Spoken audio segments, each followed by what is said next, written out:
బతుకమ్మ ఏమాయే, అధికారం ఉంటేనే ఆడతారా, అధికారం లేకపోతే ఆడరా? ఇది కూడా పాయింటే.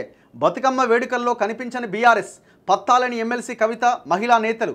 బతుకమ్మ పేరుతో ఆనాడు కోట్ల రూపాయల స్కామ్, తామే బతుకమ్మ సృష్టించామనే బిల్డప్. బుర్జు ఖలీఫాలపై చిత్రాల ప్రదర్శన. అధికారం పోయేసరికి ఒకరొచ్చిందా? తెలంగాణ సంప్రదాయం అంటే ఇదేనా? మరి చెప్పాలి. ఎక్కడ పోయారు మరి కవిత గారు? ఓ దుబాయ్లో బుర్జు ఖలీఫా మీద ఎగిరేస్తిరి 60 కోట్ల ప్లాటు కథా వ్యవహారం. ఇదేది మన పీపుల్స్ ప్లాజాలో అక్కడ ఇక్కడ ఎక్కడ పడితే అక్కడ అసలు మామూలుగా చేయలే కదా మీ హంగామా హడావుడి. ఇక బతుకమ్మ అంటే కవిత అనేలాగా మీరు ఒక చిత్రీకరించారు కదా ఈ పండుగని. అసలు ఇంతమంది ఎవరు బతుకమ్మ ఆడలే, కవిత వచ్చిన తర్వాతే బతుకమ్మ అన్నట్టుగా తయారు చేసిరు కదా. ఆ రకంగా ఒక ప్రచారం చేసుకున్నారు కదా.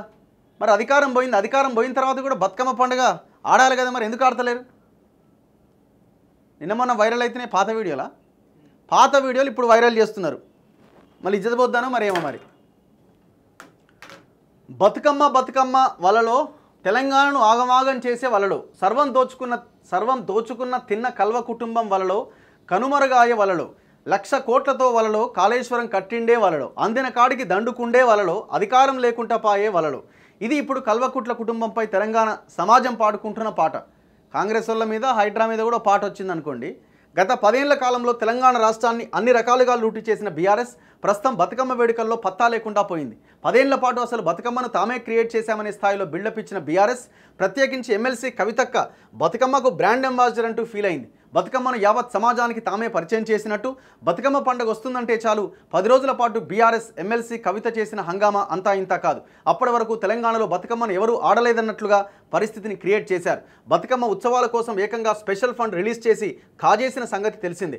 బతుకమ్మ చీరల పేరుతో గుజరాత్, ముంబై వీధుల్లో కిలోల లెక్కన నాసిరకం చీరలు తెచ్చి తెలంగాణ మహిళలకు అంటగట్టారు. ఈ చీరలకు చేనేత పేరు వాడుకొని కోట్ల రూపాయలు పక్కదారి పట్టించారు. ఇలా చెప్పుకుంటూ పోతే అబ్బో బతుకమ్మ పేరుతో బీఆర్ఎస్ చేసిన హంగామా అంతా ఇంత కాదు. అప్పటి వరకు బతుకమ్మ ఉత్సవాలంటే జానపద గీతాలు, దేవుడు గీతాలు, గౌరమ్మ పాటలతో మహిళలు ఆడిపాడేవారు. కానీ MLC Kavitha and co enter అయి సాంప్రదాయ బతుకమ్మ పాటలకు చరమగీతం పాడి డీజే సంస్కృతిని తీసుకొచ్చి బతుకమ్మను ఆగమాగం చేసిరు. సరే ఆగం చేసిందో ఇంకేం చేసిందో, మరి ఆమె చేసినట్టన్నా అప్పుడు చేసినట్టన్నా ఇప్పుడు ఎందుకు చేస్తలేదు అన్నదే ఇక్కడ పాయింట్. జైలుకు పోయొచ్చిన తర్వాత నన్ను జగమొండిని చేసిరు, ఇంకా రెట్టించిన ఉత్సాహంతో పనిచేస్తా ప్రజల కోసం అని చెప్పిన కల్వకుంట్ల కవిత మరి ఎందుకు బయటకు వస్తలేదు? ఏం జరిగింది?